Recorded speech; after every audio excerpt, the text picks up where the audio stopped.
Let's go and discuss कारो 2020। फिर मैं वहां से आपको चैप्टर नंबर 9 में लेके जाएगा। कुछ चीजें उससे कनेक्टेड है, कैसे आपने अप्रोच करनी चाहिए वो समझाने के लिए। लेट्स गो टू कारो 2020। Now at a intermediate level कारो आपके सिलेबस में डेफिनेटली है, बट क्वेश्चन मार्क हमेशा इतना ही है जो आज तक आईसीआई ने कभी एक्सप्लेन नहीं किया, कितना है। मतलब उन्होंने क्या किया, एज इट इज सारे क्लॉजेस कॉपी पेस्ट करके डाल दिए। ऑब्वियसली ऐसे बहुत सारे कंपनीज एक्ट के सेक्शंस हैं जो इंटरमीडिएट के सिलेबस में नहीं है।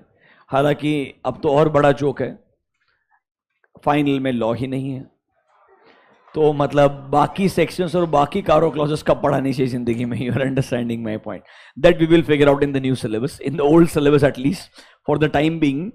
कुछ इंपॉर्टेंट क्लॉजेस हैं आपके लिए जिनको मैं डिस्कस करना चाहूंगा, जो आपके लिए चैप्टर 9 से भी कनेक्टेड है। अभी के लिए व्हाट इज कारो?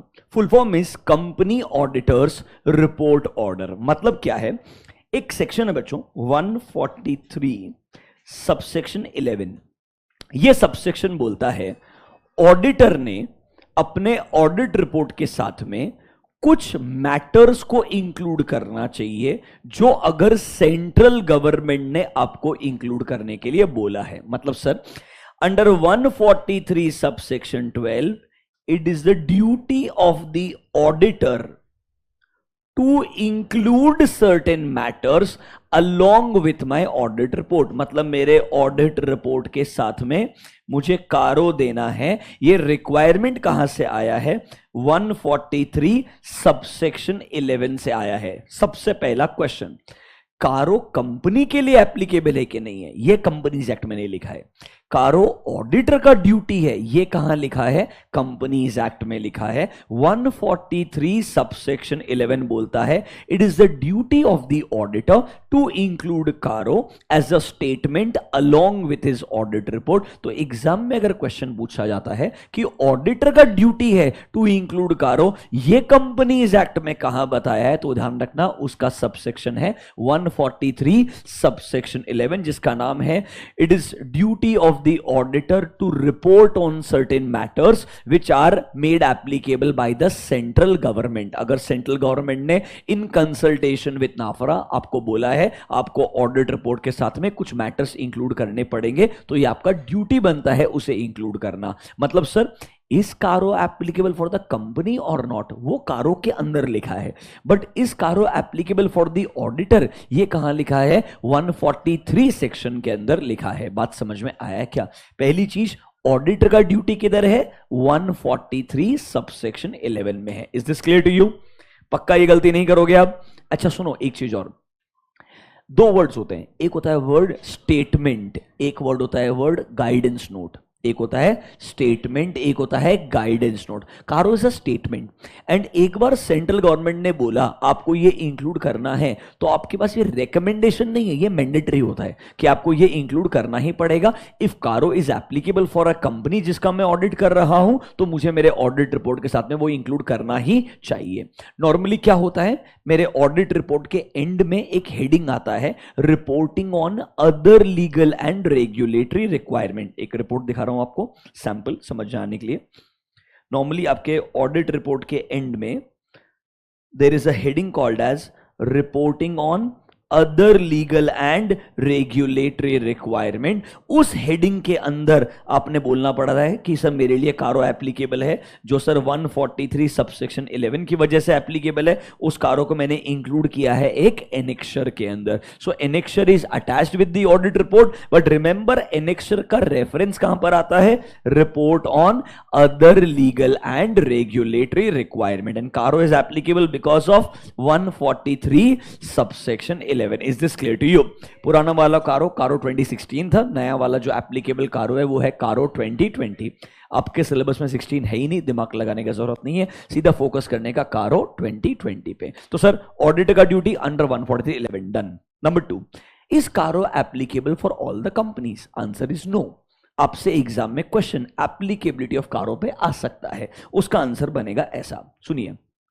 कारो 2020 is applicable for every company including a foreign company except, मतलब इन्होंने ऑर्डर में क्लियरली स्पेसिफाई किया है that it applies to every company including a foreign company except it is not applicable for a banking company, it is not applicable for a insurance company, it is not applicable for a section 8 company, it is not applicable for a one person company and small company. मतलब basically clearly बोल दिया। और पता है क्या, इसमें ना कुछ उन्होंने दिमाग ज्यादा लगाया नहीं, पुराना कारो जो था ना उसका applicability as it is copy paste कर दिया है। इसको एक्चुअली इंप्रूव करने का जरूरत है बिकॉज यहां पर अमाउंट स्पेसिफाइड प्राइवेट लिमिटेड के लिए इतना छोटा है दैट ऑलमोस्ट लिटरली हर कंपनी कवर हो जाता है इसके अंदर। आप जब रियलाइज करेंगे when I will teach you the last point, तो सर यहां बोला जाता है CARO 2020 is applicable to every company including a foreign company except banking, insurance, section 8, one person and small, and last में एक वर्ड मिलेगा private limited. And सुनिए, यहां प्राइवेट लिमिटेड पे एमसीक्यू आ सकता है क्योंकि यहां पर 4 कंडीशंस दी है। एक ऐसा प्राइवेट लिमिटेड जो सारी कंडीशंस फुलफिल करता है उसको ही कारो एप्लीकेबल नहीं होगा।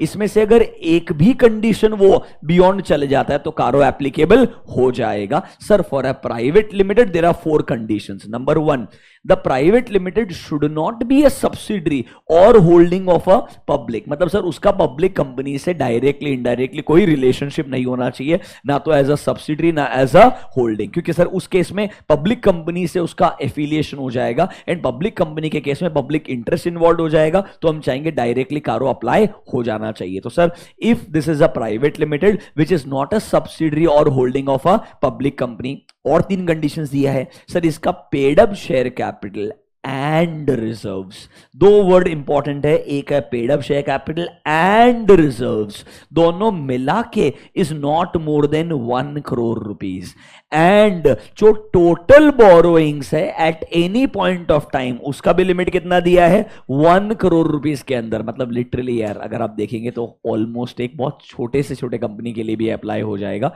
ये लिमिट्स को रिवाइज करने का जरूरत है। इन्होंने 2016 वाले कारों से एज इट इज 2020 में कॉपी पेस्ट कर दिया, word by word, they did not change anything as such. But ठीक है, अगर आप मुझे पूछोगे कारो अप्लाई होना is not a problem, it's a good thing only. इससे क्या है, ऑडिटर का रिस्पॉन्सिबिलिटी और इंप्रूव होता है। I will explain you how जब मैं आपको क्लॉजेज एक्सप्लेन करूंगा। ये तो फॉर्मेलिटी के लिए एप्लीकेबिलिटी, जो मेन लॉजिक है वो क्लॉजेस के अंदर है। They are most you can say logical way to understand as a statutory auditor. कुछ चीजों पे हमको बहुत ज्यादा फोकस करने का जरूरत है और रादर ऑडिटर का जो रिपोर्ट है उसका भी वैल्यू बढ़ गया है बिकॉज ऑफ कारो, बिकॉज कारो में इतने अच्छे क्लॉजेस को इंक्लूड किया गया है। मतलब बॉटम लाइन अभी के लिए एक प्राइवेट लिमिटेड जो सब्सिडरी नहीं है, होल्डिंग नहीं है, किसका, एक पब्लिक कंपनी का, paid up share capital and reserves का लिमिट कितना दिया है, 1 करोड़ क्रॉस नहीं करता है, borrowings eight any point of time 1 crore के बियॉन्ड नहीं है, टोटल रेवेन्यू, सर यहां पे वर्ड है total revenue as per schedule 3, इसमें अदर इनकम भी आ जाएगा। देखो वर्ड क्या है, total revenue as per schedule 3, इसमें अदर इनकम भी आ जाएगा as well as revenue from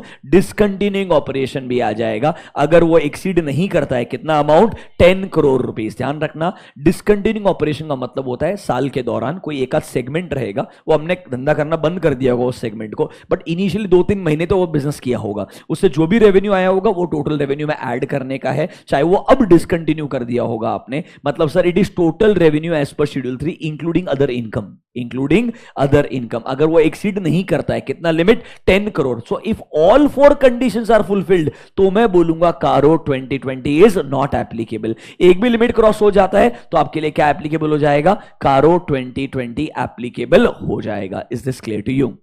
is this clear to you? बात समझ में आया क्या? पक्का? प्रॉब्लम किधर है मैं बोलता हूं, जस्ट गिव मी 1 सेकेंड। नहीं कनेक्टर नहीं लाएगा, इसको बोलना जतिन को कनेक्टर देगा कोई तो देख लेना एक बार।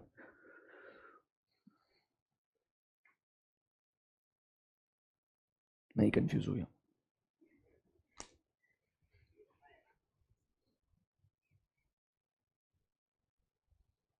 इसको इधर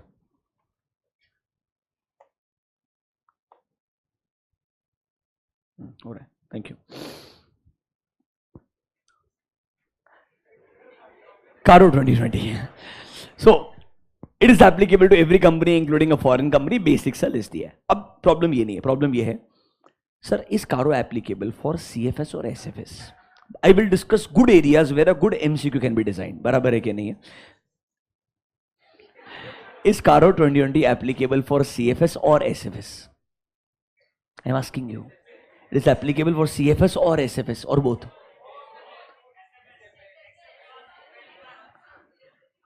Is Caro 2020 applicable for CFS or SFS or both? Do you know the full form of CFS and SFS? पक्का ना? अच्छा एक क्वेश्चन है, CFS SFS का सेपरेट रिपोर्ट आता है क्या? ऑडिट रिपोर्ट अलग अलग आता है CFS SFS का? पक्का ना? एक कंबाइंड रिपोर्ट से काम नहीं चलता ना, अगर वो सेपरेट कंपनी से तो. If it's only a branch which is not a separate entity, it's still fine. Then it is not really a CFS, it's just a consolidation. Okay. Bottom line, separate financial statements, separate audit reports. पहले clear था कारो 2016 तक. कारो 2016 तक clearly बोला हुआ था CFS के लिए कारो अप्लाई नहीं होता है. इस बार भी लैंग्वेज ऐसा बोलता है, CARO 2020 is not applicable in case of audit report on consolidated financial statements except. इस बार पहली बार वर्ड है एक एक्सेप्ट. उन्होंने एक क्लॉज बनाया है, वो क्लॉज स्पेसिफिकली किसके लिए है? CFS के लिए है. तो अगर MCQ में क्वेश्चन है तो लैंग्वेज इंपॉर्टेंट है. कारो 2020 CFS के लिए एप्लीकेबल नहीं है except one clause. That clause is made specifically for consolidated. मतलब कैन आई से बॉटम लाइन, एक लाइन देखिएगा जरा, पेज नंबर 11.7 पे देखिए. Provided this order shall not apply to auditor's report on CFS except clause number 21. तो can I say जो आपका clause number 1 से लेके 20 है वो सिर्फ एप्लीकेबल है SFS के लिए. जो आपका क्लॉज नंबर 21 है वो किसके लिए एप्लीकेबल है? CFS के लिए. मतलब ये वाला SFS के लिए रेलेवेंट नहीं है और ये वाले क्लॉजेस CFS के लिए रेलेवेंट नहीं है. बात समझ में आया क्या? क्लियर बाइफर्केशन है.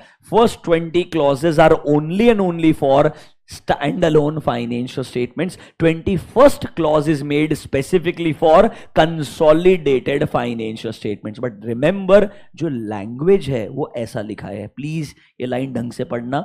MCQ में या करेक्ट इनकरेक्ट में they play with the language. The order clearly says it does not apply to auditor's report on CFS except 21th clause. मतलब 21st जो क्लॉज है, जो पैराग्राफ 3 में सारे क्लॉजेस लिख के दिए, उसमें सिर्फ जो 21st क्लॉज है वो किसके लिए अप्लाई होगा? CFS के लिए. क्यों कैसे आपको बताएंगे, डोंट वरी अबाउट दिस. इतना बात समझ में आया क्या? सर पहला चीज, कारो 2020 ऑडिटर के लिए एप्लीकेबल है, ये बोला कंपनीज एक्ट में 143 सबसेक्शन 11 बराबर है. Is CARO applicable for every company? No. उसका लिस्ट दिया है उन्होंने. CARO it is applicable for every company including a foreign company except ABCDE. बराबर है कि नहीं है? Sir it is applicable for CFS as well as SFS? No, it is applicable for SFS only. CFS के लिए apply नहीं होता है एक्सेप्ट क्लॉज नंबर 21. इतना क्लियर है क्या? अरे क्लियर है क्या? अच्छा, ये जो बोरोइंग्स वगैरह है, ये जो paid up share capital reserves का जो लिमिट है, रेवेन्यू का जो लिमिट है, ये करंट ईयर का है या प्रीवियस ईयर का है? These limits जो आपको 1 करोड़ 1 करोड़ 10 करोड़ जो लिमिट्स दिया है, ये करंट ईयर का कि प्रीवियस ईयर का है? करंट ईयर का है. प्रीवियस ईयर का नहीं हो सकता है क्योंकि कारो आता है ऑडिट रिपोर्ट के साथ में. ऑडिट रिपोर्ट देंगे फाइनेंशियल स्टेटमेंट खत्म होने के बाद. जब इस साल का नंबर है तो प्रीवियस ईयर के नंबर पे क्यों जाना है? अरे कारो कब आएगा? ऑडिट रिपोर्ट के साथ. ऑडिट रिपोर्ट कब देंगे? जब ऑडिट खत्म हो जाएगा. ऑडिट कब शुरू करेंगे? नॉर्मली जब फाइनेंशियल स्टेटमेंट खत्म हो जाएगा. अच्छा, होशियारी मत करना. सर लिस्टेड कंपनी में तो क्वार्टरली रिजल्ट, तो लिस्टेड कंपनी का नंबर सुनने के बाद 1 करोड़ 1 करोड़ 10 करोड़ का दिमाग लगाना नहीं है. अरे कंट्रोल. बात समझ में आया क्या? एक करंट ईयर के नंबर्स हैं. सर आप अजम्पशन से बोल रहे हो? नहीं, लिखा है उधर ड्यूरिंग द फाइनेंशियल ईयर. दिख रहा है क्या? नहीं तो बोलता था during the preceding financial year, वो भी इमीडिएटली प्रीसीडिंग ऐसे लिखता है वो. बराबर है कि नहीं है? इधर क्लियरली ड्यूरिंग द, ये करंट ईयर के नंबर्स है और लॉजिकल है. कारो कंपनी के लिए एप्लीकेबल है बट एक्चुअली में देने वाला कौन है? कारो, ऑडिटर. ऑडिट रिपोर्ट के साथ में कारो आएगा. ऑडिट रिपोर्ट ऑडिट खत्म होने के बाद में आएगा. उसके लिए फाइनेंशियल स्टेटमेंट्स भी तो रेडी होने चाहिए भाई. तो जब इस साल का नंबर्स अवेलेबल है तो प्रीवियस ईयर के नंबर पे काहे को जाएंगे? बात समझ में आया क्या? हाँ या ना? These are current year numbers, do not make this disasters mistakes. Clear है क्या? पक्का? पूरा बेसिक्स बता दिया है. आगे बढ़ूं अभी. अच्छा, दिमाग में फालतू स्ट्रेस रखना ही मत. सर ये बोरोइंग में cash credit facility, short term सब आता है, सिक्योर्ड सब आता है, बात समझ में आया है क्या? सर ये बोरोइंग ऐसा है क्या, वो 1 करोड़ का पर बैंक? नहीं, जब तक स्पेसिफाई नहीं करते कलेक्टिव होता है, aggregate. There is something called as guidance note, there is a guidance note on CARO जहां पे ये सब लिखा हुआ है, ना तेरे लिए एप्लीकेबल है ना फाइनल के लिए एप्लीकेबल है, बस बता रहा हूं उधर लिखा हुआ है। Is this clear to you? पक्का है? रेवेन्यू में अदर इनकम आएगा क्या? हाँ, because it is revenue as per schedule 3। Is this clear to you? Clear है? आगे बढ़ूं? चलो, now let's go to CARO clauses. Sir CARO के कौन कौन से क्लॉजेस इंटरमीडिएट लेवल पे मैंने बहुत ज्यादा फोकस करना चाहिए? Let me give you a list. वही लिस्ट मैं आपको पढ़ाऊंगा, सब पढ़ाने के लिए गया तो सुबह हो जाएगी, 2-4 घंटा तो कम से कम लग ही जाएगा यार, ऑब्वियसली एक लेक्चर में तो नहीं हो सकता है। चलो, क्लॉज नंबर 1 इंपॉर्टेंट है, नंबर 2 इन्वेंट्री इंपॉर्टेंट है, नंबर 3 ऑनेस्टली मैं डाउट में हूं, बट ठीक है फिर भी डाउट में क्यों आपको समझेगा ideally, because it is actually more relevant at a final level, because certain companies act provisions are not relevant for you. 1 and 2 is definitely very important. Clause number 3 ठीक है, डिस्कस करना चाहिए। सीधा आ जाओ क्लॉज नंबर 5 के ऊपर, public deposit clause आपका ये मेरे को इंपॉर्टेंट नहीं लगता है, बस इंटरमीडिएट में सेक्शंस आपके सिलेबस में है 73 से 76।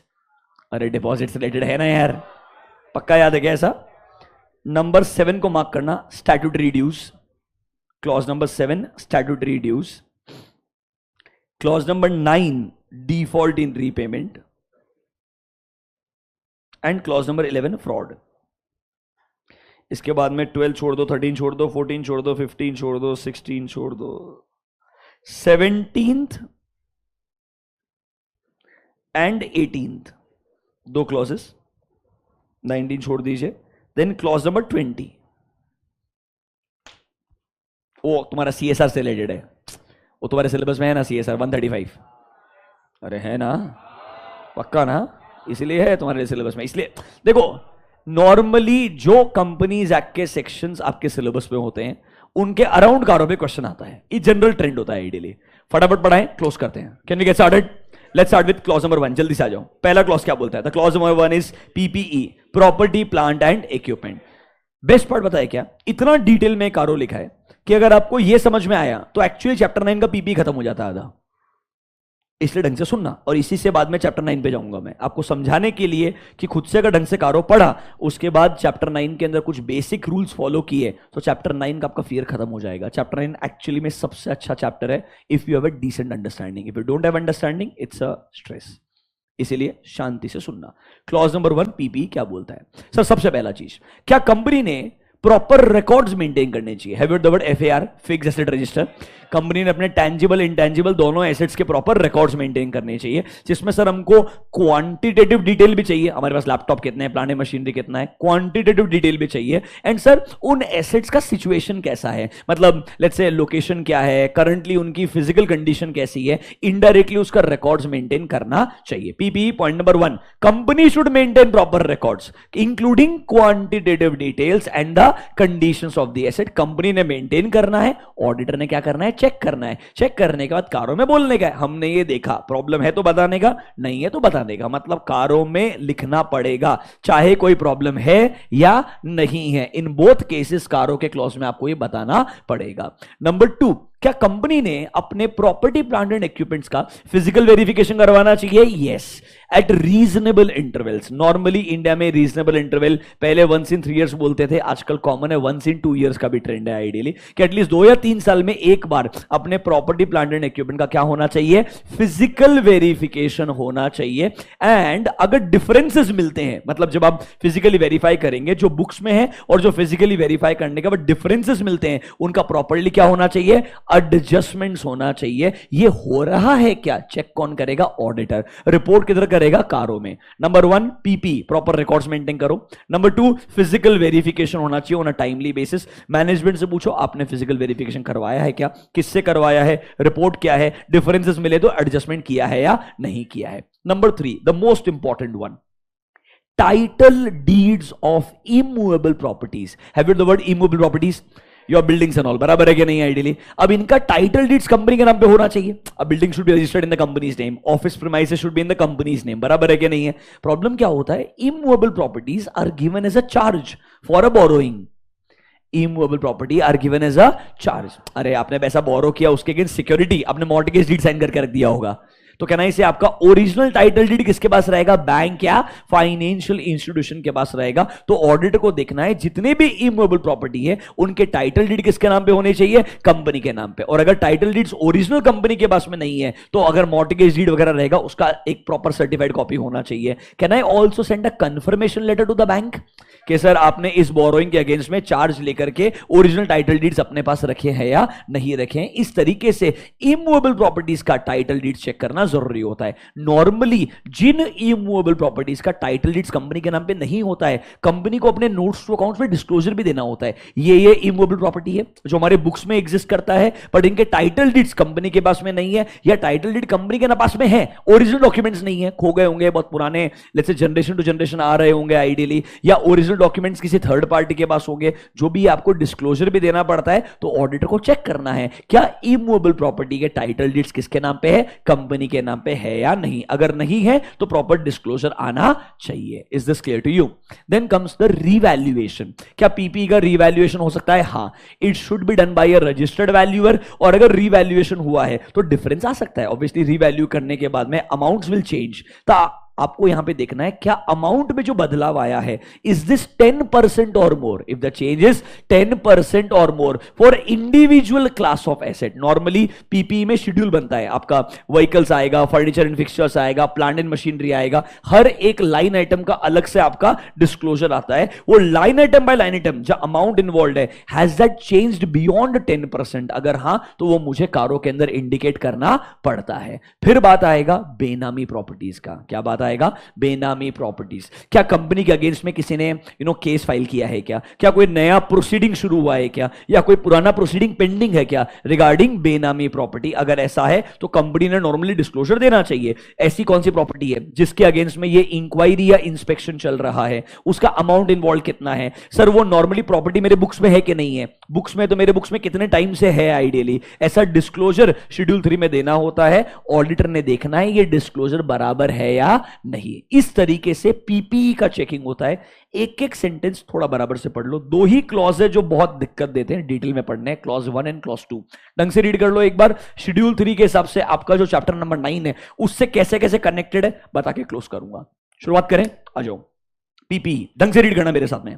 Weather company is maintaining proper records showing all details regarding quantitative and situation। Sir ये tangible के लिए भी आएगा एंड intangible के लिए आएगा। A and B, A is for tangible, B is for intangible। बराबर है। नंबर 2, क्या ये पीपीई का फिजिकल वेरिफिकेशन होना चाहिए? कौन करवाएगा? मैनेजमेंट। वर्ड क्या है? Reasonable interval. और अगर डिफरेंसेस मिलते हैं क्या प्रॉपर्ली एडजस्टमेंट होना चाहिए? यस, लॉजिकल है। नंबर 3, टाइटल डीड्स कौन सा? For immovable properties. जो भी हमारे फाइनेंशियल स्टेटमेंट्स में disclosure, they should be held in the name of the company. If they are not held in the name of the company, क्या हमको reporting करना पड़ेगा? अरे बराबर है कि नहीं है? Description of the property, gross carrying value क्या है, किसके नाम पे आपको लगता है? क्या डायरेक्टर या किसी डायरेक्टर के रिलेटिव के नाम पे है क्या? अरे हो सकता है ना, धंधा जब शुरू हुआ होगा एचयूएफ रहेगा। अब एचयूएफ में आपने किसी फैमिली मेंबर के नाम पे प्रॉपर्टी खरीदा होगा।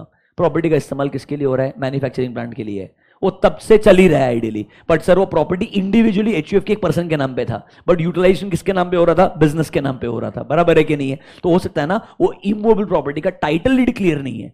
हालांकि धंधा मैं ही चला रहा हूं, 20 साल से मैं ही बिजनेस कर रहा हूं, बट ऑन पेपर कंपनी के नाम पे नहीं है। ऐसा हो सकता है कि नहीं हो सकता है? हमें क्लैरिटी चाहिए क्योंकि इसके ऊपर ही बेनामी के प्रोसीडिंग शुरू होते हैं। व्हाट इज बेनामी? किसी और के नाम पे एक्चुअली में यूज कोई और कर रहा है। Technically ownership is in someone else's name, that is benami. I hope you understand that. Can I say? Obviously हमको पता कब चलेगा? जब कोई आके प्रोसीडिंग चालू करवाएगा, कंप्लेन करेगा, तभी पता चलेगा ना बेनामी है। अरे बराबर है कि नहीं है? Next, whether company has revalued its PPE or intangible assets, it should be done by registered valuer. और अगर अमाउंट ऑफ चेंज है, if it is 10% or more individual level के ऊपर, तो हमको रिपोर्ट करना पड़ेगा। एनी प्रोसीडिंग जो पेंडिंग है या इनिशिएट की गई है for holding any benami property, तो सर कंपनी ने अप्रोप्रिएटली डिस्क्लोज करना चाहिए डिटेल्स को। किधर? फाइनेंशियल स्टेटमेंट्स के अंदर। एक काम कीजिए, इधर ही चैप्टर नंबर 9 पे जाइए मेरे साथ में।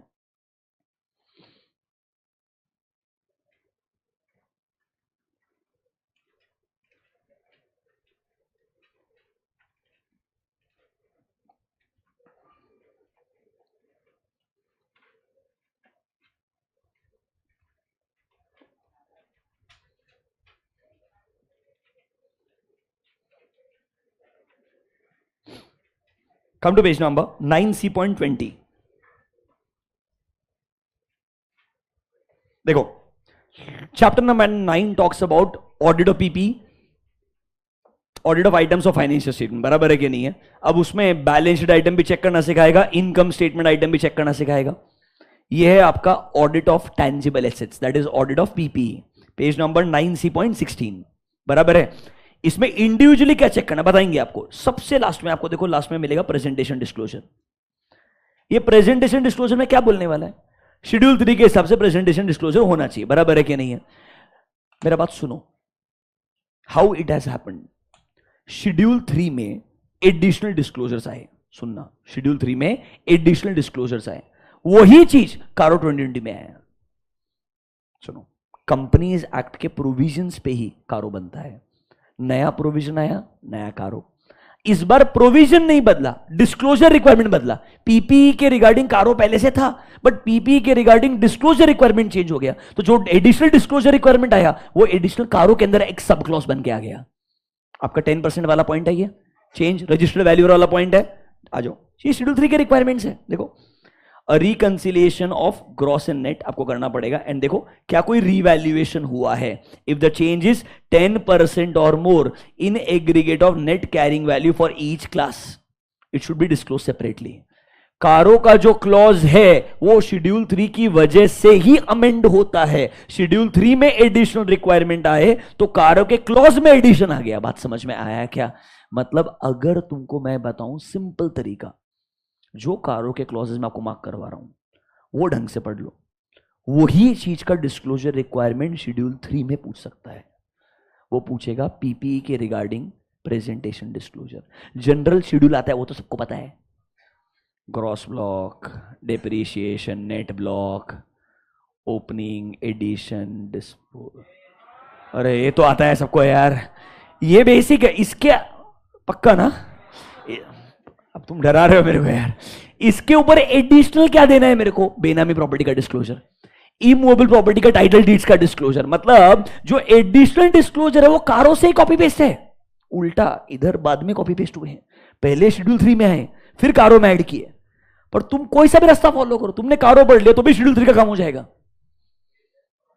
Are you understanding what I am saying? Literally सब सेम है. इधर आओ, चलो जो जो तुमको बोलता हूं उसे उतना रीड करना है एक बार, तुमको समझ में आएगा मैं क्या बोलने का ट्राई कर रहा हूं होपफुली. देखो, important point number 1, can you see the heading? Title deeds of immovable property not held in the name of the company. Sir मेरे को एक बात बताओ, चैप्टर नंबर 9 में डिस्क्लोजर रिक्वायरमेंट एग्जाम के लिए 4 मार्क का वेटेज है. There can be 1 question, it's not a compulsion. Recent trend has been there has been a question. एक क्वेश्चन 4 मार्क के. अब बेनामी प्रॉपर्टी पूछे, वर्चुअल या डिजिटल करेंसी पूछे, क्रिप्टो करेंसी का डिस्क्लोजर पूछे, या title deeds of immovable property पूछे, या सीएसआर में क्या डिस्क्लोजर देना है वो पूछे, whatever disclosure they ask, there can be 1 question of 4 mark. इसके लिए सिंपल तरीका है, तुम डिस्क्लोजर अलग से पढ़ो ही मत, जो कारो में लिखा है वो सब पढ़ लो. वो पढ़ा तो ऑटोमेटिकली तुम्हारा आधा डिस्क्लोजर कवर हो जाता, और आधा मैं अज्यूम कर रहा हूं तुम अकाउंट्स के अंदर बेसिक शेड्यूल 3 का फॉर्मेट पढ़ा है. फाइनेंशियल स्टेटमेंट्स बनाए रहेंगे. बराबर है कि नहीं है? थोड़ा डब्बा तो बेसिक नोट्स अकाउंट्स आता होगा. बराबर है कि नहीं है? वो अगर आता है, कारो का क्लॉज अगर आता है, दैट्स इट. कैसे आपको समझाता हूं. देखो, लुक एट द हेडिंग क्या बोलता है. Title deeds of immovable properties, company shall provide detail of all immovable properties जिसका टाइटल डीड्स कंपनी के नाम पे नहीं है. देखो ये जो बॉक्स है, इससे बेटर बॉक्स कारो के अंदर था. वही है, तुमको दोनों रखना पड़ेगा बाजू में ऐसे ऐसे करने के लिए. ऑब्वियसली टू अंडरस्टैंड, तुमको समझना है ये. Are you understanding what I am saying? किधर है? कारो के क्लॉज 1 में जस्ट पढ़ा है अभी.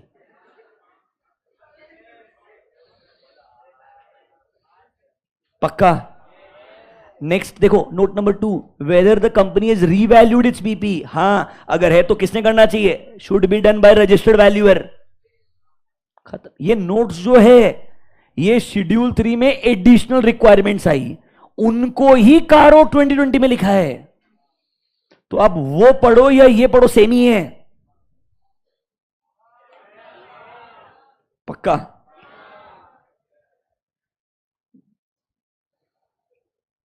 ये देखो,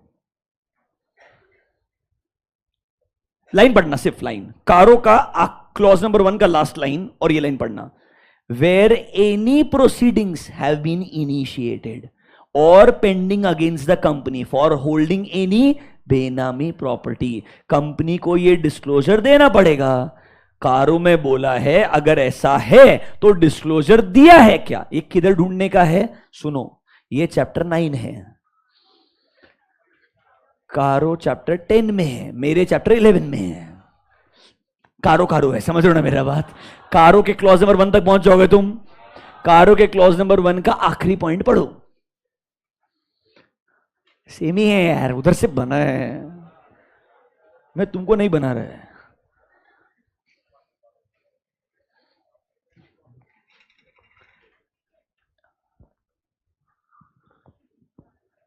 अच्छा एक बात तो, अभी तुक्का लगा है, जिंदगी में तुमसे एग्जाम में क्वेश्चन पूछा, बेनामी प्रॉपर्टी का डिस्क्लोजर आना चाहिए, तुम एक बात सोच, तेरे हिसाब से क्या डिस्क्लोजर आना चाहिए?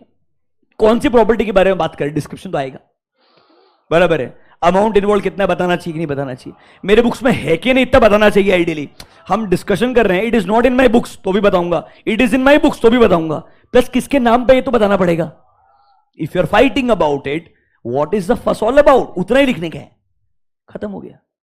डिस्क्लोजर क्या देने का है? Details of the property, amount involve, beneficiaries कौन कौन है, बुक्स में अगर है तो किधर है, नहीं है तो नहीं है। समझ में आया क्या मेरा बात? और एग्जाम में 4 मार्क के लिए क्वेश्चन आएगा, 4 पॉइंट मैच, टक टक टक टक टक। बात समझ में आया क्या बच्चों? मैं बताने का ट्राई कर रहा हूं, जो कारो के क्लॉजेस हैं वो शेड्यूल 3 के डिस्क्लोजर रिक्वायरमेंट्स की वजह से ही अमेंड हुए हैं। पीपीई 2016 में इतना डिटेल में नहीं था, पीपीई 2016 में मात्र 2 पॉइंट था, proper records, physical verification.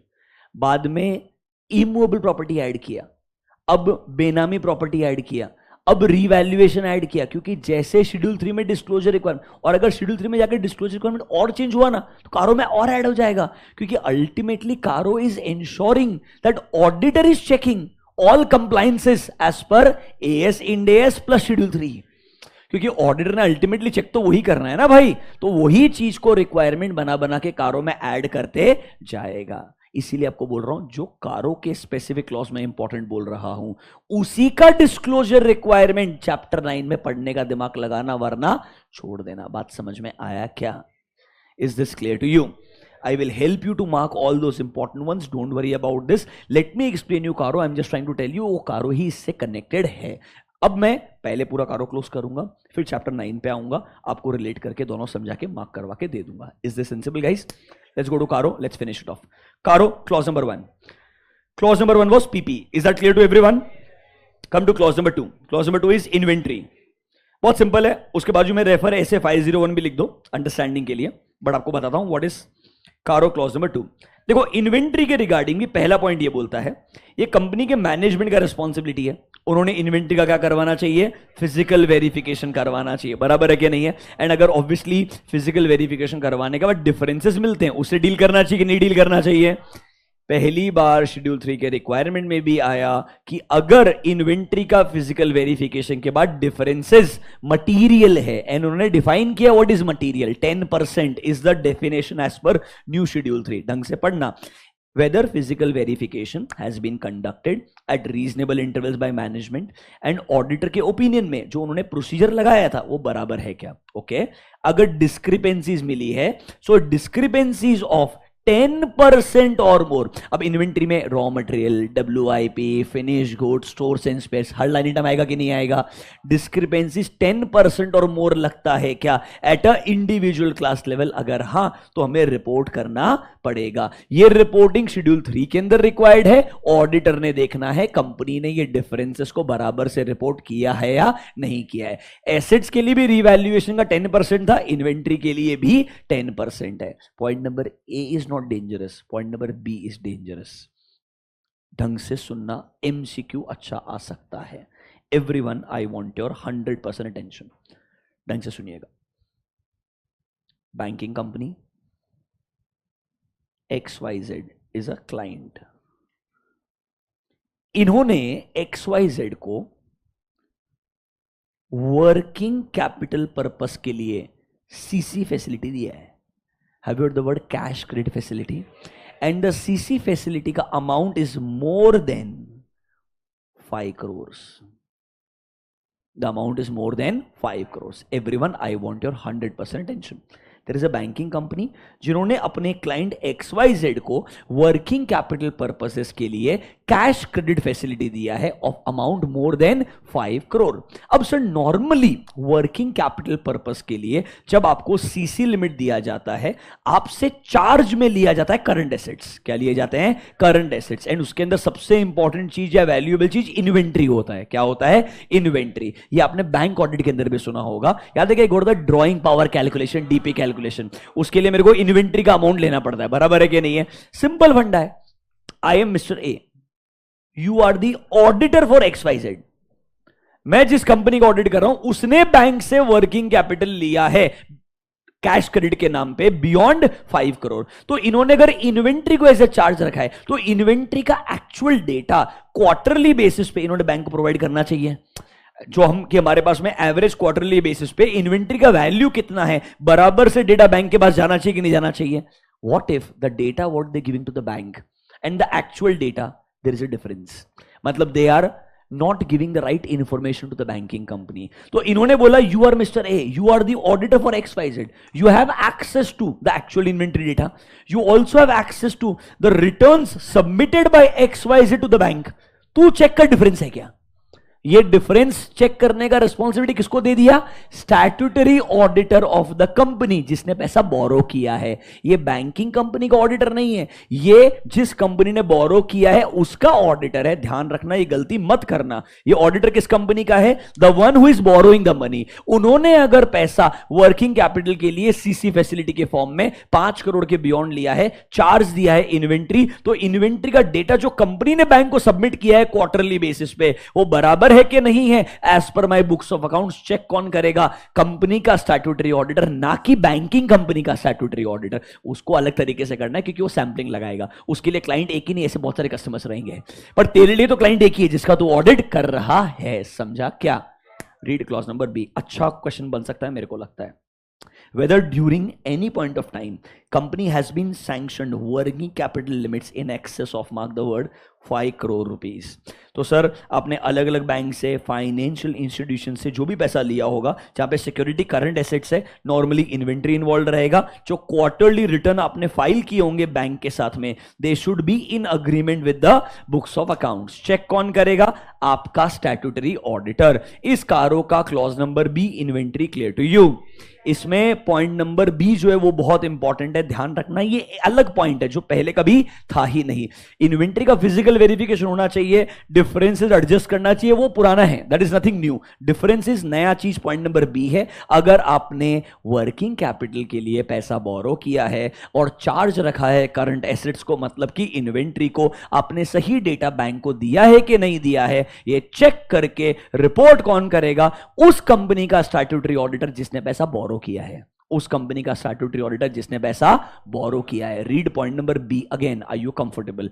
MCQ 5 crore की लिमिट पे खेलेगा और कुछ नहीं है उसको, या होशियारी करेगा तू। बैंकिंग कंपनी का ऑडिटर तेरे को बोलेगा कारो में लिखने के लिए, गलत हो जाएगा वो, क्योंकि बैंक के लिए कारो है ही नहीं। पक्का ना? ऐसी गलती तो नहीं करोगे ना? आज होशियार बन रहे हो, एग्जाम में मत करना ऐसा। पता चले एग्जाम में ही तुमने होशियारी गायब की, वापस आने के बाद भी सब चलता है दिमाग में, पहले भी चल रहे हैं। उधर 3 घंटे में क्या करता है तुमको ही नहीं मालूम। एक चीज ध्यान रखना, अगर ऐसा हो रहा है एक आध पेपर लिखने के बाद में, just sharing with you, paper खत्म हुआ, सब कुछ हुआ, घर पे आए, अगर ऐसा फीलिंग आ रहा है, what am I doing in those 3 hours, I am not able to remember anything after coming back home, it is risky. I am telling you honestly, मतलब that means you need to, you can say, I'm forgetting the right word, you need to ensure that your brain understands you are reaching out to your brain again and again during the paper. मतलब maybe after a half an hour और 45 minutes ask yourself a little bit question, whatever I am writing, is it sensible? तुम मजाक ले रहे हो, इसको समझ नहीं रहे हो. थियरी पेपर में प्रॉब्लम है. तुम तुम्हारे हिसाब से कुछ भी लिख के आओगे. मैं बोल रहा हूं क्वेश्चंस इतने स्पेसिफिक हो गए हैं, इतने ज्यादा, दैट कुछ भी लिखना is not going to work. You need to be very very careful.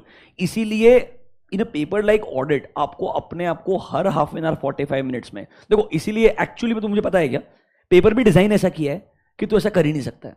जब तू एमसीक्यू कर रहा है, हर क्वेश्चन अलग अपने आप, करेक्टिंग करेक्ट कर रहा तो हर क्वेश्चन अलग आइडियली, तो your brain is getting utilise in a different manner. ये प्रॉब्लम पता कब आएगा? जब तू लास्ट 56 मार्क वाला 2 घंटे में पेपर लिखेगा ना, उधर गलती होगा. That is where you need to remind your brain that maybe take a 30 seconds का break, think once again the question के बारे में जो मैं लिख रहा हूं. I should be as close as possible to the exact point. Don't try to write too much. What may happen is, ज्यादा लिखने से मार्क्स कट नहीं होता है, पर ज्यादा लिखने से तुम वो चीज नहीं लिखते हो जो काम का होता है. You may end up writing everything but not the crux.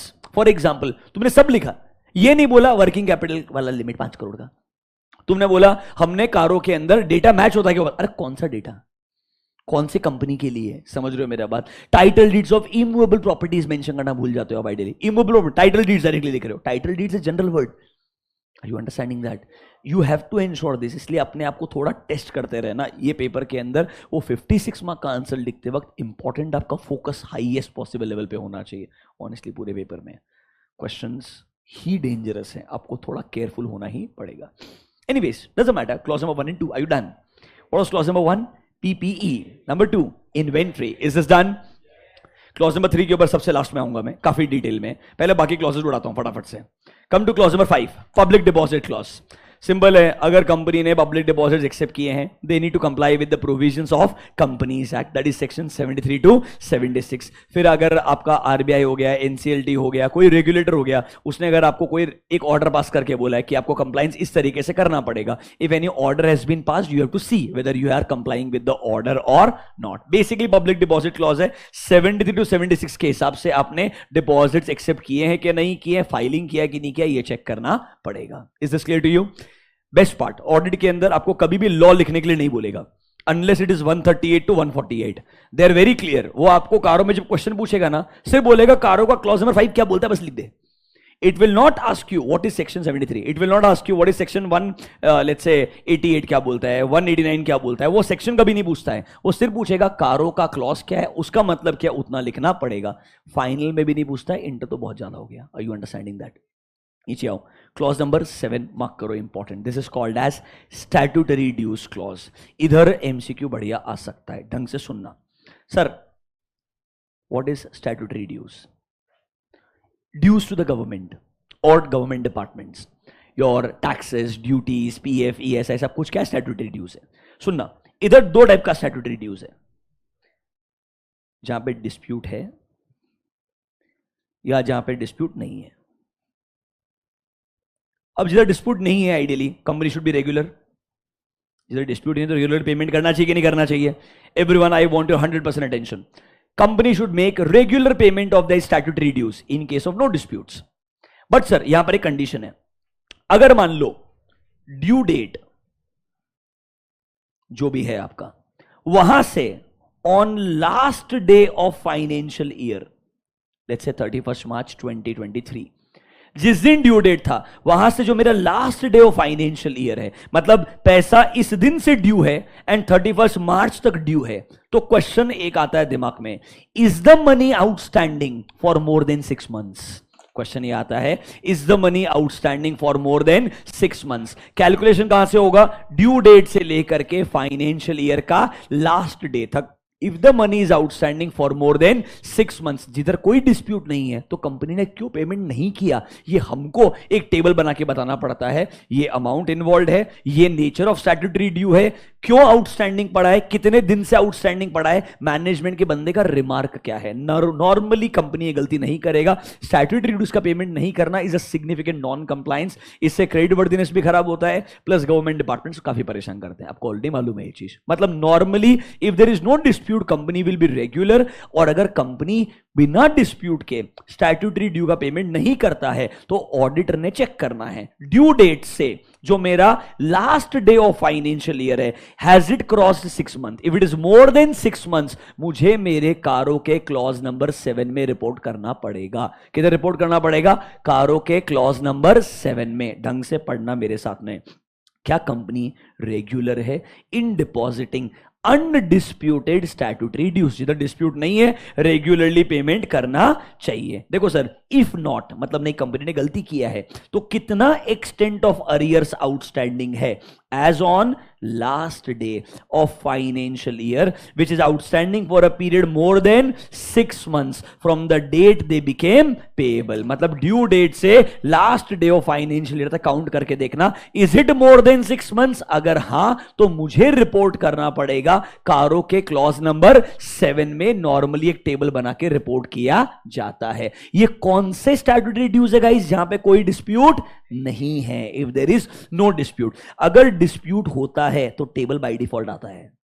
If there is a dispute there is a table by default. Normally आपका टेबल कोई सा भी निकाल लो, कंपनी को मिल ही जाएगा। ये देखो, क्लॉज नंबर 7 बराबर है। ओल्ड कारो नया कारो सेम ही क्लॉज नंबर है। डिस्क्लोजर रिक्वायरमेंट सेम है। दिख रहा है क्या? Name of the statute, nature of the dues, amount involve, कौन से पीरियड से बिलोंग करता है, forum where the dispute is pending. कुछ नहीं, इंडिया में बहुत सालों से चलते रहता है। Look at the years. हमको कुछ नहीं है, as it is copy paste करते रहना पड़ता है ईयर ऑन ईयर। बस पूछने का कुछ गलती से अपडेट आया क्या? नहीं आया, कंट्रोल सी कंट्रोल भी हमारे कारों के अंदर क्लॉज नंबर 7 में चलते जाएगा। समझा क्या?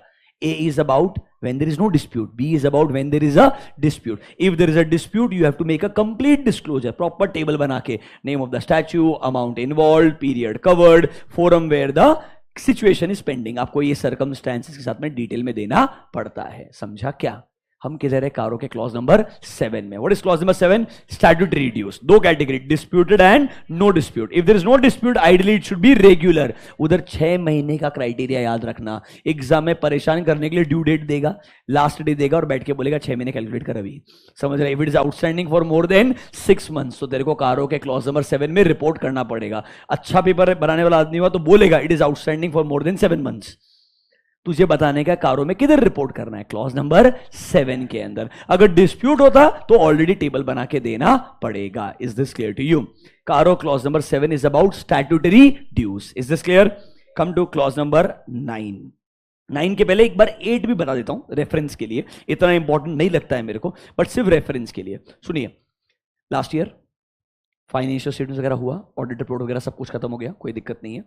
इस साल ऑडिट के दौरान हमको समझ में आया कंपनी का लास्ट ईयर का असेसमेंट हुआ था, इनकम टैक्स असेसमेंट। असेसमेंट के दौरान कुछ अनरिकॉर्डेड इनकम मिला, कंपनी ने उसको एक्सेप्ट कर लिया और जो ड्यूज पेनल्टीज इंटरेस्ट सब पे कर दिए। क्या ना इसे इनडायरेक्टली कंपनी ने एक्सेप्ट कर लिया? उस साल के रिगार्डिंग कुछ इनकम अनरिकॉर्डेड था, क्या वो कंपनी के बुक्स में अब तो आना चाहिए कि नहीं आना चाहिए?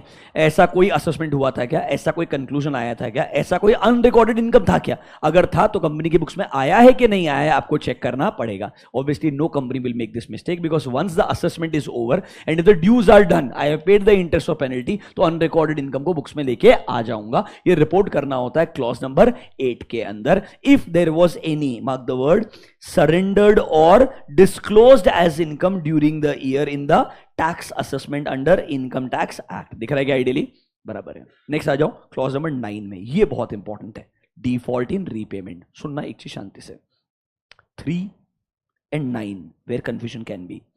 Third is about loans and advances. ये एसेट वाला बात कर रहा है, आपने लोन या एडवांस दिया है। 9th is about borrowings, आपने लोन के फॉर्म में पैसा लिया है। कंफ्यूजन नहीं होना चाहिए। If you have given money it's actually clause number 3, if you have borrowed money it's clause number 9। दोनों केस में डिटेल्ड रिक्वायरमेंट्स है। सोचिए एक बात, आपका चैप्टर नंबर 9 बोरोइंग, आधा आंसर खत्म हो जाएगा। लोन्स एंड एडवांसेस, आधा आंसर खत्म हो जाएगा। रादर इसके क्लॉजेस अगर पढ़ लिए वो सारे आंसर लिख दिए, तुम्हारे पॉइंट मस्त पॉइंट मैच हो जाएंगे पूरे के पूरे। ढंग से सुनना समझना। पहले पढ़ते हैं क्लॉज नंबर 9। सुनिए मेरा बात। कंपनी ने पैसा बोरो किया है, आइडियली मैंने टाइम पे रीपेमेंट करना चाहिए, repayment of principal as well as interest. बराबर है कि नहीं है? अगर कोई डिफॉल्ट किया है इन रीपेमेंट, मस्त टेबल बना करके लेंडर वाइज डिटेल देना पड़ेगा। इससे इतना पैसा लिया था, ये ड्यू डेट था, अभी तक पेंडिंग पड़ा है, अमाउंट इन्वॉल्व क्या है, रीजन क्या है। मतलब in case of default in repayment देखना whether company has defaulted in repayment.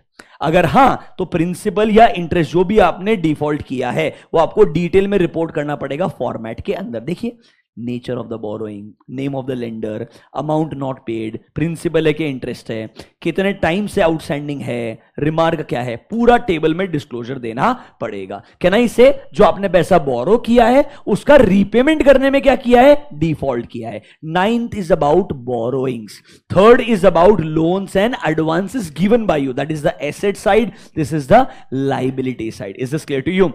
अब सुनो, शेड्यूल 3 ने एक नया चीज ऐड किया। अगर किसी बैंक ने और फाइनेंशियल इंस्टीट्यूशन ने मुझे एज अ कंपनी को विलफुल डिफॉल्ट डिक्लेयर कर दिया है तो मेरे को डिटेल देना पड़ता है मेरे शेड्यूल 3 के हिसाब से नोट्स टू अकाउंट्स के अंदर, ऑडिटर को देखने का ऐसा हुआ है क्या। Point number B, whether company is declared willful defaulter by any bank or financial institution. Do you know what is a willful defaulter? Situations were appropriate but still you made a default as a company.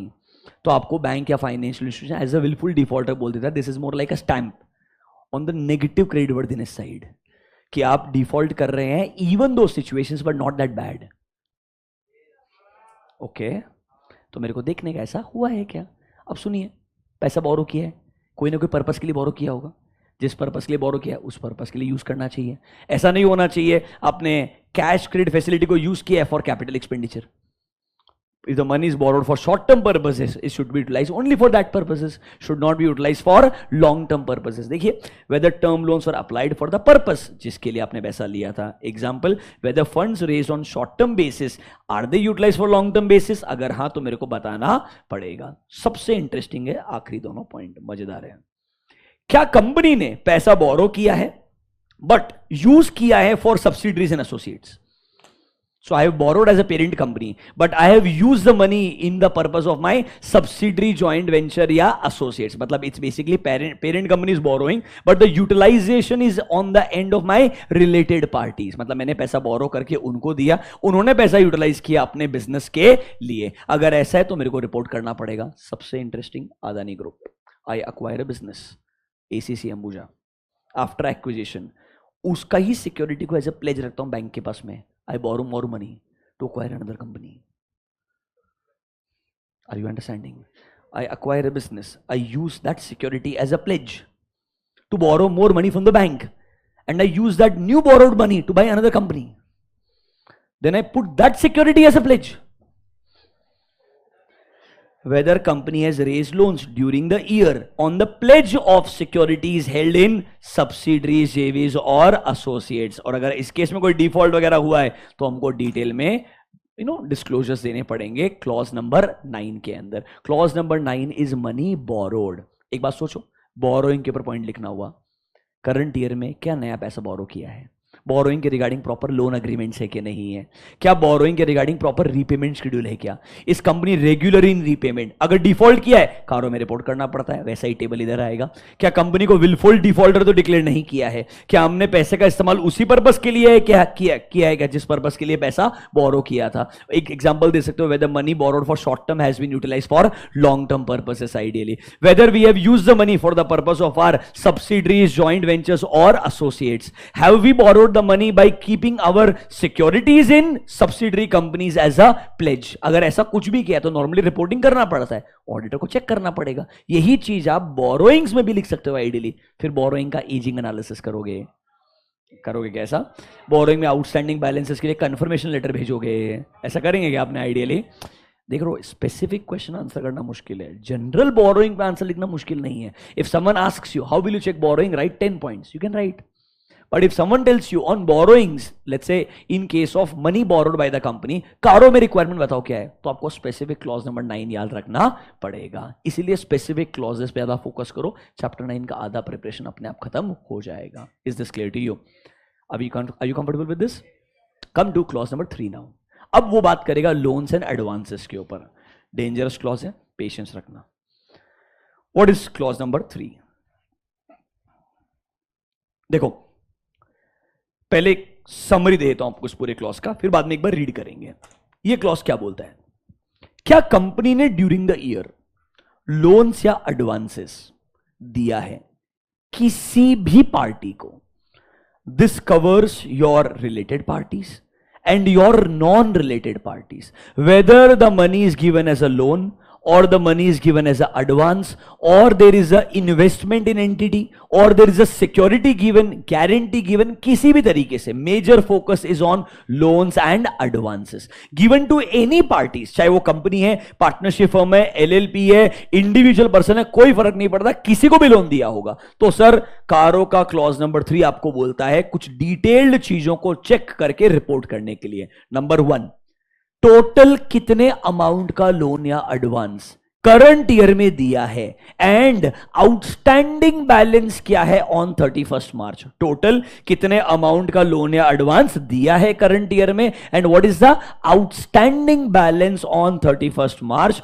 चाहे मैंने related parties को दिया होगा या non related parties को दिया होगा, दोनों का रिपोर्टिंग आना चाहिए। वापस से, सर लोन्स और advances given to related parties और non related parties, what is the total amount given during the year and what is the outstanding balance on 31 March, ये हमको क्लॉज नंबर 3 में रिपोर्ट करना पड़ेगा। अब मैंने जिसको भी पैसा दिया होगा, क्या ना इसे टर्म्स एंड कंडीशंस तो सेंसिबल होने चाहिए। ऐसा नहीं होना चाहिए loan is given at 2%, market rate is 9%। Can I से the terms and conditions of these transactions should not be against the interest of the company। ऐसा नहीं होना चाहिए हमने पैसा मार्केट में बोरो किया 8% पे, किसी को पैसा यूज करने के लिए 2% पे, एम आई लूजिंग 6% टेक्निकली। मतलब इन सिंपल टर्म्स आपने ये ट्रांजैक्शंस अपने कंपनी के इंटरेस्ट के अगेंस्ट नहीं करने चाहिए, ये आपको चेक करना पड़ेगा।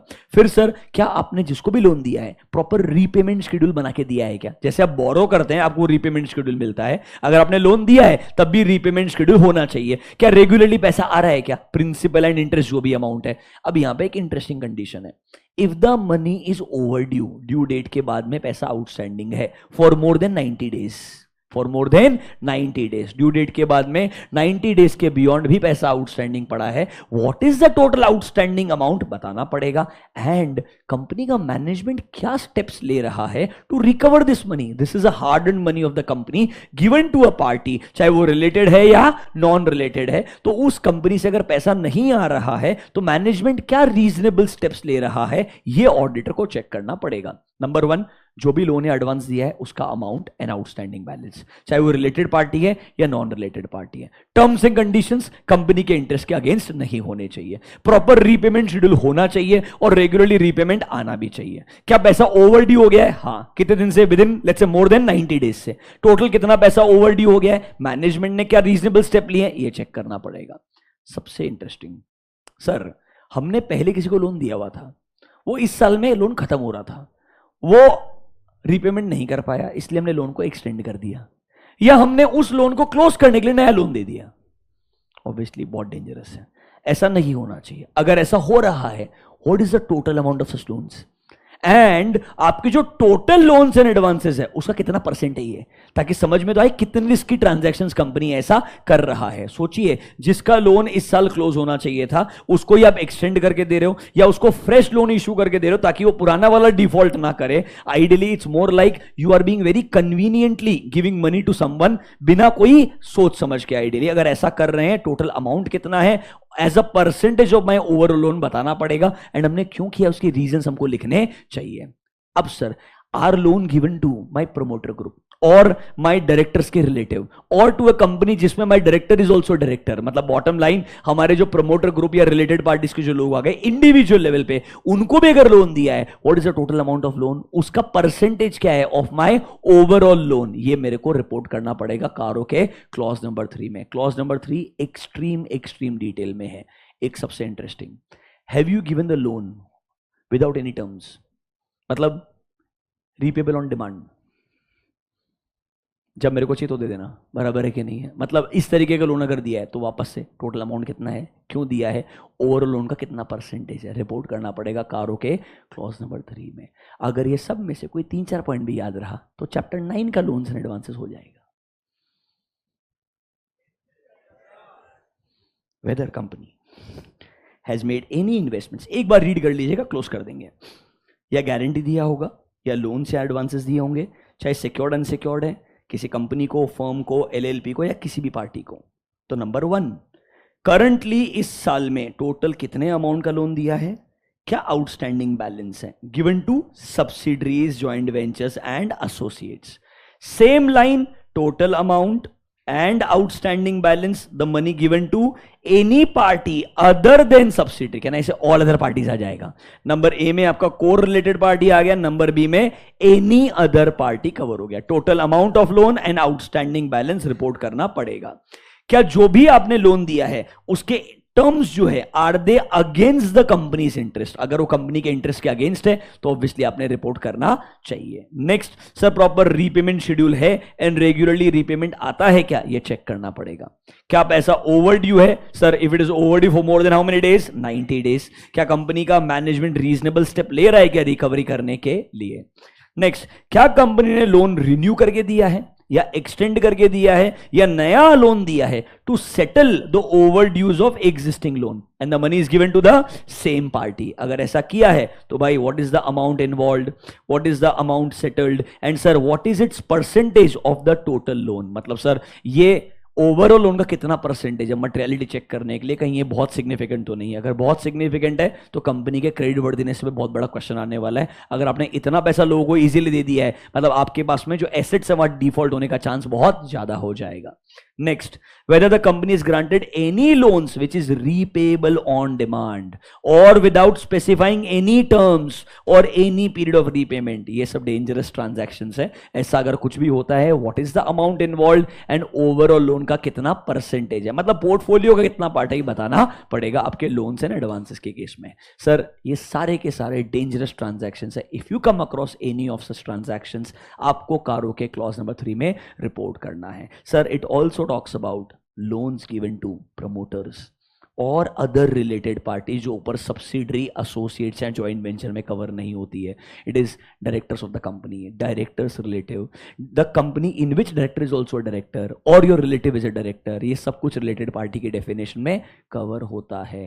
AS 18, Ind AS 24, section 189 of companies act.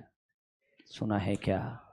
पर लोन एडवांस तो हो सकता है ना उनके साथ में, तो कारो में बोला रिपोर्ट कर दो, किधर, क्लॉज नंबर 3 में। चलो एक बार रिवाइज करते हैं। What was clause number 1? PP, कुछ तो आवाज आ रहा है, चलो एटलीस्ट। नंबर 2 इन्वेंट्री, बराबर है कि नहीं है। नंबर 3 में बहुत सारी चीजें, बट मेजर फोकस किसके ऊपर है? Loans. Remember these are loans and advances given by the company. If I am borrowing money, it is clause number 9, it is clause number 9। Statutory dues, clause number 7। Dispute भी हो सकता है या dispute नहीं होगा। डिस्प्यूट नहीं है तो रेगुलरली पेमेंट होना चाहिए। 6 महीने वाला क्राइटेरिया याद रखना, डिस्प्यूट तो टेबल देना ही पड़ेगा। Clause number 9 is default in repayment. Is this clear to you? Clause number 11 fraud already पढ़ाया है 240 के अंदर, बराबर है कि नहीं है? चलो now come to clause number 13, छोड़ दो, रिलेटेड पार्टी टाइम पास है। सीधा आ जाओ क्लॉज नंबर 17, 18 के ऊपर। कम टू क्लॉज नंबर 17 एंड 18। अच्छा है, एमसीक्यू में कभी आ सकता है, मेरे को ऐसा लगता है इंटरमीडिएट में। What is clause number 17? अगर कंपनी ने करंट ईयर में या इमीडिएटली प्रीसीडिंग करंट ईयर में, देखो whether company has incurred cash losses in the current financial year and in the immediately preceding financial year, तो रिपोर्ट करना पड़ेगा। अच्छा स्ट्रैटेजी है। बेसिकली वो क्या चाहते हैं, कंपनी में कैश, अच्छा by the way cash loss directly financial से नहीं मिलता है, कैलकुलेट करना पड़ता है, नॉन कैश ट्रांजैक्शंस को एडजस्ट करना पड़ेगा, बराबर है ना? P&L में आपको प्रॉफिट मिलेगा, उस प्रॉफिट में कुछ नॉन कैश ट्रांजैक्शंस का ऑलरेडी इफेक्ट आ चुका होगा, वो इफेक्ट को हटाना पड़ेगा, तो आपको कैश लॉस है कि नहीं पता चलेगा। अगर है तो कारो में रिपोर्ट करो, ताकि ये कंपनीज डायरेक्टली कारो से पता चल जाए there is effective cash loss. Otherwise वो एडजस्टमेंट्स के बाद में हमको समझेगा ही नहीं एक्चुअली में ऑपरेटिंग का सिचुएशन क्या है। ये उन्होंने चाहिए एक एडिशनल डिस्क्लोजर रिक्वायरमेंट डाल दिया, ताकि ऑडिटर भी अगर लिख देगा तो शायद यूजर्स के लिए इजी हो जाएगा, उनको बैठ के कैलकुलेट नहीं करना पड़ेगा। They want basically users to at least get a direct access to certain numbers. That is my clause number 17. Number 18 मजेदार है, सिचुएशंस ऐसी है इसलिए आ सकता है। अगर मैं जिस कंपनी का ऑडिट कर रहा हूं उसके एग्जिस्टिंग ऑडिटर ने रिजाइन कर दिया, अब उसके जगह मैंने नया as a auditor engagement accept किया है, तो सर जो ऑडिटर रिजाइन करके गया है उसने क्यों रिजाइन किया है, उसके इश्यूज क्या थे, कंसर्न्स क्या थे, सब मैंने कंसीडर करने चाहिए before accepting. Have you the word NOC? जब मैं एनओसी लेता हूं तो मेरे को उनके रीजन समझने भी जरूरी होते हैं। Even chartered accountants act 1949 is very serious about it. For example Byju's auditor resigning, Adani group certain auditors resigning, Deloitte, ये दोनों केस के अंदर, दोनों केस में एक्सेप्टेंस भी शायद वीडियो नहीं किया if I am not wrong.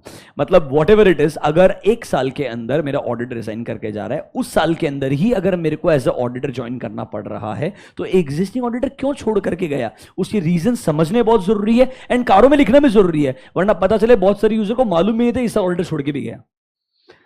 Whether there has been any resignation of statutory auditor during the year, if yes, auditor has taken into consideration उसके क्या issues थे, objections थे and concerns थे, वो सब consider करने के बाद ही मैंने engagement accept करना चाहिए। केस स्टडी के अंदर कारों के क्लॉज पे MCQ पूछ सकता है, ये मेरे को इसीलिए MCQ के हिसाब से बढ़िया क्लॉज लगता है। अभी गुड, नाउ आ जाओ clause number 20। Have you heard of CSR section 135? अगर एप्लीकेबल होगा तो कुछ पैसा खर्च करना पड़ेगा, किधर खर्च करना पड़ेगा बताया है। कारो क्या बोलता है, तू खर्च नहीं कर पाया तो याद है वो शेड्यूल कुछ तो 7 है तुम्हारा, उसमें जो फंड्स रहते हो तो पैसा ट्रांसफर करना पड़ता है विद इन 6 मंथ्स, ऐसा रहता है ना मेरे हिसाब से 6 महीने के अंदर अंदर, हाँ 6 महीने के अंदर था, बराबर है। देखो, whether in respect of other than ongoing projects company has transferred unspent amount to a fund specified in schedule 7 to the companies act within a period of 6 months from the expiry of financial year। but अगर मैंने किसी ongoing project को पैसा commit करके रखा है, for example देखो दो सिचुएशन है, 31 मार्च के पहले या तो एक प्रोजेक्ट चल रहा है जिसमें 2 साल लगेगा, 2.5 साल लगेगा, मैंने बोला इसके अंदर मैं 2 करोड़ खर्च करने वाला है, तो ये अनस्पेंट नहीं है, ये अनस्पेंट है but it is allocated to a project, it is unspent but allocated to a project. उसके लिए मेरे को सेपरेट अकाउंट बनाना पड़ता है, unspent account with a separate bank, 30 दिन के अंदर अंदर और पैसा उधर डालना पड़ता है। सिंपल है, 31 मार्च को ईयर एंडिंग के बाद में मेरे को पता था टोटल मेरे को इतना पैसा खर्च करना है, कमिट किया या नहीं किया, नहीं किया है गवर्नमेंट के फंड्स, कमिट किया है तो ऑनगोइंग प्रोजेक्ट के लिए सेपरेट बैंक अकाउंट बना, उस सेपरेट बैंक अकाउंट में पैसा ट्रांसफर कर दे विद इन 30 डेज और उसको 3 साल में यूज कर ले। whether any amount remaining unspent which is allocated to a ongoing project has been transferred to a special account within 30 days होता है वो एक्चुअली में अंडर सेक्शन 135, और उसको विदिन 3 years पैसा यूज करना होता है। 3 साल में वो नहीं यूज कर पाए तो वो भी पैसा घूम फिर करके किधर आएगा, इधर ही आएगा। जब लॉ पढ़ोगे तो यस हो जाएगा। This is your clause number 20। समझा क्या? CSR clause, it's about the money which is unspent, either committed or not committed. अभी गुड, क्लॉज नंबर 21। 2 मिनट के लिए सुनिए, ये क्लॉज पे जेन्युइनली अच्छा क्वेश्चन बन सकता है, अलग है। अब इंटर में पूछेंगे, फाइनल में पूछेंगे, प्रिडिक्ट नहीं कर सकते, हमारा फर्ज है बता देना। सुन लो 2 मिनट के लिए। अज्यूम करो एक कंपनी का CFS है, इस CFS में 10 अलग अलग कंपनी के SFS है। CFS में मैं पेरेंट कंपनी, मेरा SFS आएगा, बाकी 9 सब्सिडरीज है, टोटल 10 का SFS है, बराबर है कि नहीं है? अब बेटा हर SFS के लिए लेट्स से कारो एप्लीकेबल है, तो सर कहना इसे हर SFS का ऑलरेडी कारो बन चुका है। अब CFS के लिए इसीलिए कारो एप्लीकेबल नहीं था क्योंकि आपको एक टेबल बनाना पड़ेगा, कारो क्लॉज नंबर 1, इस सब्सिडरी में प्रॉब्लम है, बाकी में प्रॉब्लम नहीं है। अरे बराबर है कि नहीं आइडियली? तो कहना इसे कारो एक्सप्लेन करना कितना मुश्किल हो जाएगा। तो एक्चुअली में लॉजिकल सिचुएशन एक ही थी जो इन्होंने फाइनली कंसीडर की है। ये सिचुएशन क्या बोलता है, CFS के कारो में सिर्फ इतना बताओ, 10 SFS का जो कारो है तो वो गो थ्रू करो सारा का सारा। तुम ये यूजर से एक्सपेक्ट मत करो वो 10 सब्सिडी ढूंढेगा, उनका कारो ढूंढेगा फिर पढ़ेगा। ये काम CFS के ऑडिटर का है। तुमने क्या करने का है, सारे SFS के कारो पढ़ने का है। किसी एक SFS के कारो के क्लॉज नंबर 6 में बोला है प्रॉब्लम है, तू CFS के अंदर सिर्फ इतना बोल, सब्सिडरी 5 नाम ये है, clause number 5 there is a problem. सिर्फ जो प्रॉब्लम है वो हाईलाइट कर दे। एक टेबल बना, टेबल में बोल सब्सिडरी XYZ जिसका कारो का क्लॉज नंबर 5, उसके अंदर ये प्रॉब्लम है, ताकि मैं सिर्फ उस सब्सिडरी का कारो का स्पेसिफिक क्लॉज पढ़ूंगा as a user. whether there have been any qualifications or adverse remarks by respective auditors in the कारो रिपोर्ट्स ऑफ द कंपनीज, जिनको हमने किसमें इंक्लूड किया है, सीएफ। अब रेस्पेक्टिव ऑडिटर मतलब एसएफएस के ऑडिटर्स का बात कर रहा है, जिन्होंने अपने ऑडिट रिपोर्ट दिए होंगे विद कारो। उसमें अगर कोई भी क्वालिफिकेशन या एडवर्स रिमार्क है, अगर हां तो उसको इंडिकेट कर दो सीएफएस के कारो में along with the paragraph number subsidiary XYZ paragraph 3 clause number 5। This is the problem, ताकि आपके यूजर को पता रहेगा मुझे किस एसएफएस के अंदर स्पेसिफिक किस कारो का कौन सा क्लॉज पढ़ना है, ताकि सर उनके लिए अवेयरनेस आएगा। क्लॉज नंबर 21 बहुत सोच समझ के बनाया है। मतलब सर बहुत सारे केसेस में ऐसा आएगा सीएफएस में एनेक्स्चर ऑफ कारो मिलेगा ही नहीं। बताओ क्या होगा?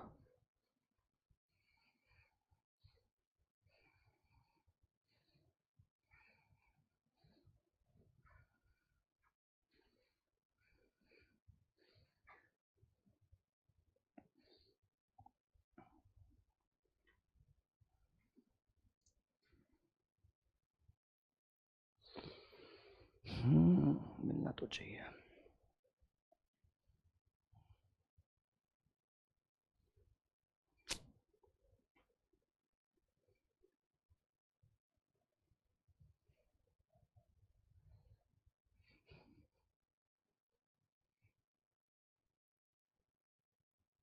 एसएफएस का रिपोर्ट है यार, इसको निकालना पड़ेगा। सीएफएस मान जाओगे बात कि ट्राई नहीं करोगे?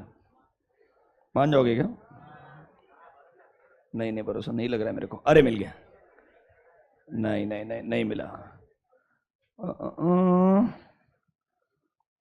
एक मिनट बस, इतना बताया तो बता ही देता ना यार, ढूंढना ही पड़ेगा मेरे को।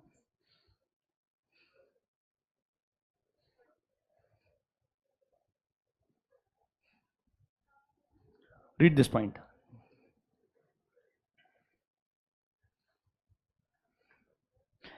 With respect to matters specified in clause number 21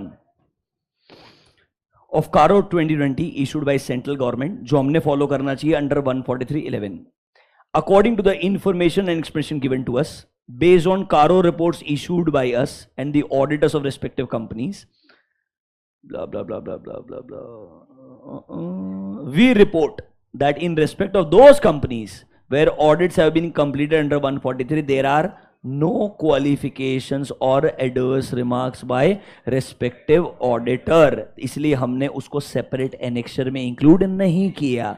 अगर होता सो विल देयर बी, अभी नॉर्मली एक ही एनेक्सर रहेगा, एनेक्सर है रिपोर्ट ऑन आईएफसीज, आपको इधर एनेक्सर नंबर बी मिलेगा ही नहीं, सीधा सीएफएस आ गया। अरे अगर उधर प्रॉब्लम होता तो ये पैराग्राफ के अंदर बोलता refer annexure B for the same, जिधर मेरे को वो टेबल मिल जाता। मतलब लॉजिकली इस तरीके से रिपोर्टिंग का रिक्वायरमेंट है। अब ये पैराग्राफ आता है जो पहले एग्जिस्ट नहीं करता था, बिकॉज सीएफएस में पहले कारो का रेलेवेंसी नहीं था। अब एक स्पेसिफिक क्लॉज बनाया, क्लॉज नंबर 21। अभी गुड।